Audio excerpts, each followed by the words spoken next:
Mudragada Padmanabham. So ఇతన్ని పవన్ కళ్యాణ్ గారు అయోధ్య నుంచి వచ్చిన తర్వాత కలుస్తారు.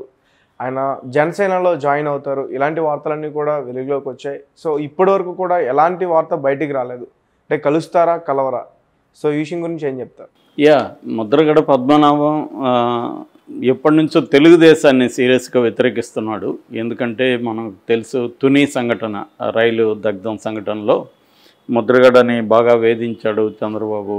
వాళ్ళ ఇంట్లో వాళ్ళందరినీ హౌస్ అరెస్ట్ చేశారు, పోలీసులు చాలా ఇల్ ట్రీట్ చేశారు అనేది ఉంది. ఆయన అనేక సార్లు కూడా చంద్రబాబుకి ఓపెన్గా లెటర్లు రాశాడు. తనని కాపుల్ని ఎంత ఇబ్బంది పెట్టాడు చంద్రబాబు అనేసి రాశాడు. జగన్కి ప్రోగా ఉంటున్నాడు చాలా కాలం. ఆ మధ్య కూడా ఈవెన్ పవన్ కళ్యాణ్కి కూడా 2 లెటర్లు రాశాడు. సో ఈ రకంగా ఆయన క్లియర్గా ఇటు చంద్రబాబుకి యాంటీగాను జగన్కి ప్రోగాను మాట్లాడుతున్నాడు గత కొంతకాలం నుంచి. ఎందుకంటే ఆయన కాపు రిజర్వేషన్ల మీద ఎప్పటి నుంచో పనిచేస్తున్నాడు. కాపునాడు స్థాపించి దాని మీద ఆయన పనిచేస్తున్నాడు చాలా కాలం నుంచి, కిర్లంపూడి బేస్ చేసుకొని. అయితే ఈ మధ్య కాలంలో ఏం జరిగిందో తెలియదు కానీ ఆయన ఇమీడియట్గా ప్లేట్ ఫిరాయించినట్టుగా తెలుస్తుంది. అంటే వైసీపీ నుంచి తెలుగుదేశంలో కానీ జనసేనలో కానీ చేరడానికి ట్రై చేస్తున్నాడు. దానికి వైసీపీ వాళ్ళు చెప్తున్న కారణం ఏంటంటే ఆయనకి టికెట్ కావాలి, ఆయన కొడుకు గిరికి కావాలి, వాళ్ళ కోడలకు కావాలి. ముగ్గురికి టికెట్లు ఆశిస్తున్నాడు. ఆ ముగ్గురికి ఇచ్చే పరిస్థితి వైసీపీలో లేదు. ఎందుకంటే ఆ ముగ్గురికి ఇస్తే ముగ్గురు గెలిచే పరిస్థితి లేదు.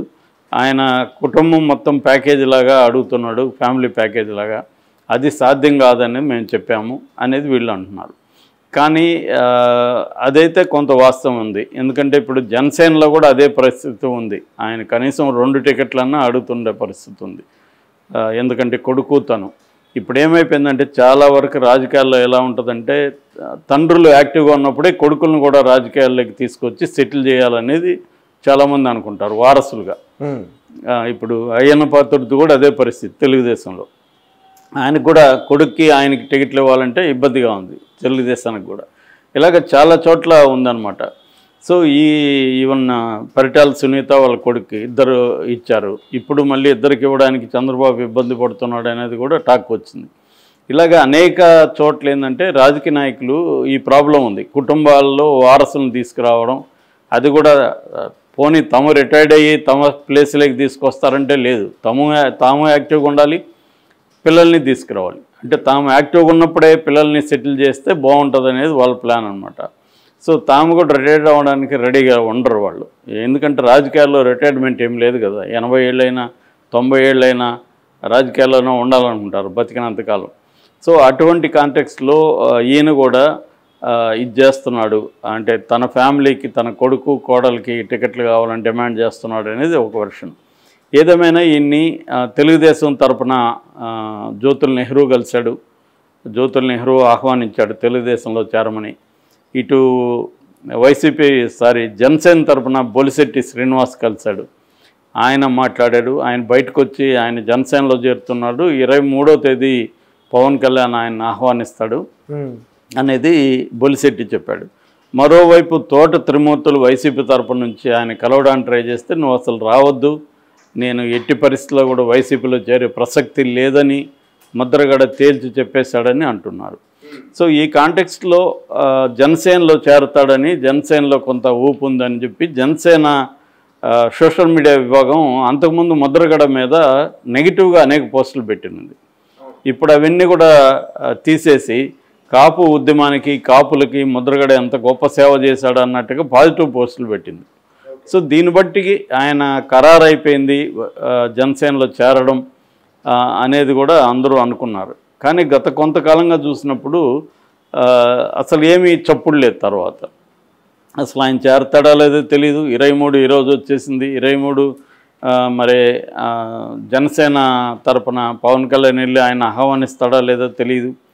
సో ఇది కన్ఫ్యూజన్ ఎందుకు ఉంది అనేది తెలియట్లేదు. అంటే మళ్ళీ ఆయన ఏమన్నా మనసు మార్చుకున్నాడా, లేదా పవన్ కళ్యాణ్ ఆయన పట్ల ఇంట్రెస్ట్గా లేడా అనేది తెలియదు. ఏదేమైనా తెలుగుదేశం వాళ్ళు అయితే ఆయన ఈ కూటమిలోకి వస్తే బాగుండని అనుకుంటున్నారు. ముఖ్యంగా పాత ఉభయ గోదావరి జిల్లాల్లో కాపుల్లో మంచి పట్టున్న వ్యక్తి కాబట్టి ఆయన కానీ చేరితే మనకు ఊపు వస్తుంది అనేది తెలుగుదేశం భావిస్తున్నట్టు తెలిసింది.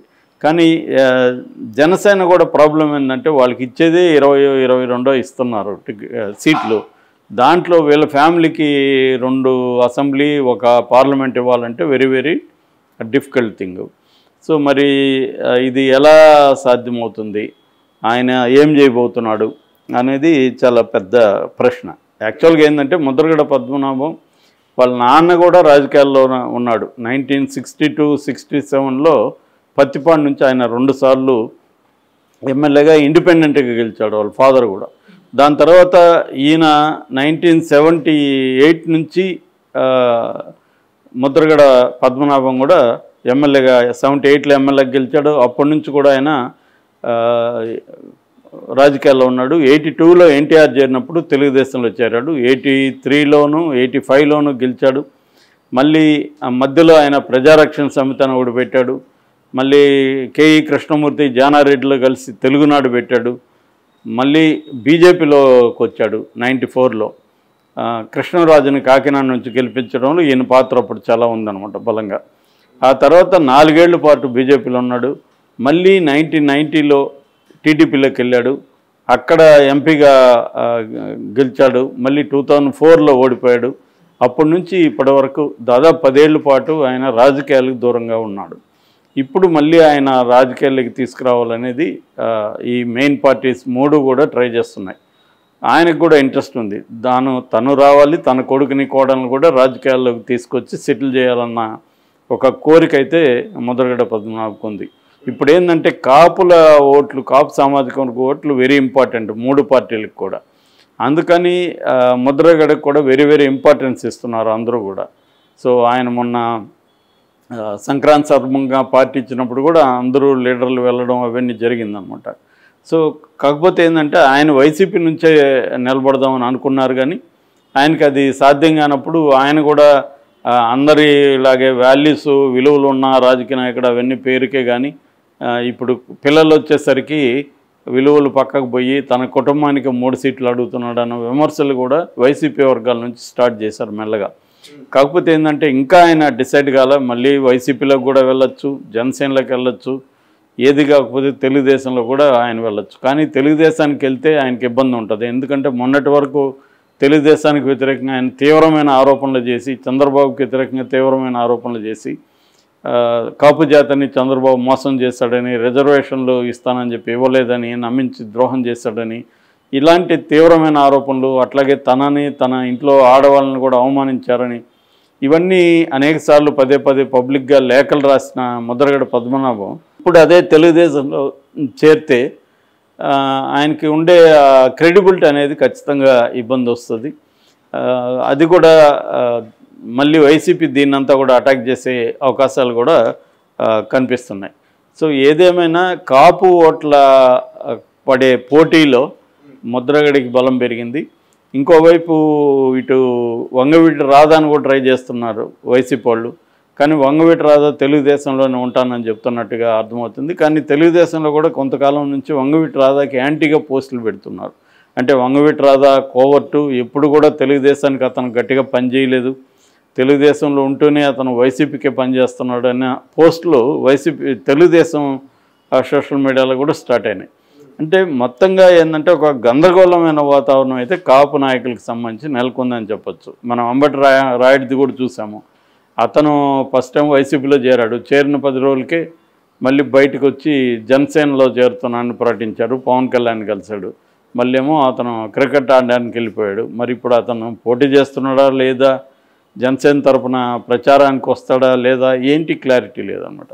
ఏదేమైనా ఇంకొక వైపు ఏమో వివి వినాయక్ని దించాలనుకున్నారు, మళ్ళీ చిరంజీవి ఆపాడని చెప్తున్నారు. సో మొత్తంగా కొద్దిగా కన్ఫ్యూజ్డ్ వాతావరణం నెలకొంది. ఇది షెడ్యూల్ అనౌన్స్ అయ్యే వరకు కూడా ఈ కన్ఫ్యూజ్డ్ వాతావరణం ఉండే అవకాశం మనకి స్పష్టంగా ఉంటుంది.